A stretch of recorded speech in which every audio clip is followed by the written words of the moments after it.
চোখে অহেতুক হাত দেওয়া যাবে না, কারণ চোখে আমাদের ন্যাচারাল যেই পানিটা আছে এটা চোখে প্রোটেকশন দিয়ে রাখে।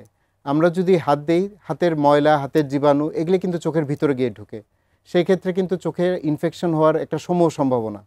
এবং অত্যাধিক চোখ রাব যদি করি, আমরা যদি কচলাই, বিশেষ করে বাচ্চাদের অ্যালার্জিজনিত কারণে যদি বেশি চোখ কচলানো হয়, সেক্ষেত্রে কিন্তু চোখের কর্নিয়া বাঁকা হয়ে যেতে পারে, যেটাকে আমরা ক্যারাটোকোনাস বলি। সুতরাং চোখ কচলানো এবং চোখে হাত দেওয়া থেকে বিরত থাকতে হবে। আমাদের এখনকার যুগে কন্ট্যাক্ট লেন্স খুব কমন একটা জিনিস। কন্ট্যাক্ট লেন্স আমরা সবাই যারা চোখের পাওয়ার জনিত অথবা কালার কন্ট্যাক্ট লেন্স ব্যবহার করি।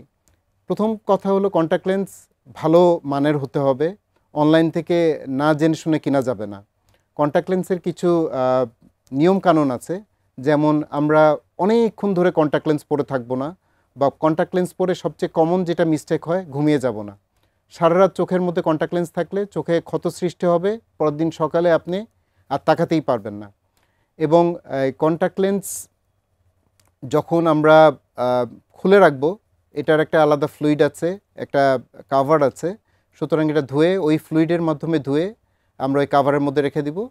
এই ফ্লুইডটা আপনার প্রতিনিয়ত যখন শেষ হয়ে যাবে এটার মেয়াদ, আপনার চেঞ্জ করে নিতে হবে। নর্মাল ট্যাপ ওয়াটার দিয়ে কন্ট্যাক্ট লেন্স ধোয়া এগুলি করলে আপনার চোখের আরও ইনফেকশন হওয়ার সম্ভাবনা অনেক গুণে বেড়ে যাবে। সুতরাং ঠিক মতন কন্ট্যাক্ট লেন্স যদি আমরা ব্যবহার করি তাতে কোনো অসুবিধা নাই, কিন্তু অবশ্যই ভালো মানের কন্ট্যাক্ট লেন্স হতে হবে।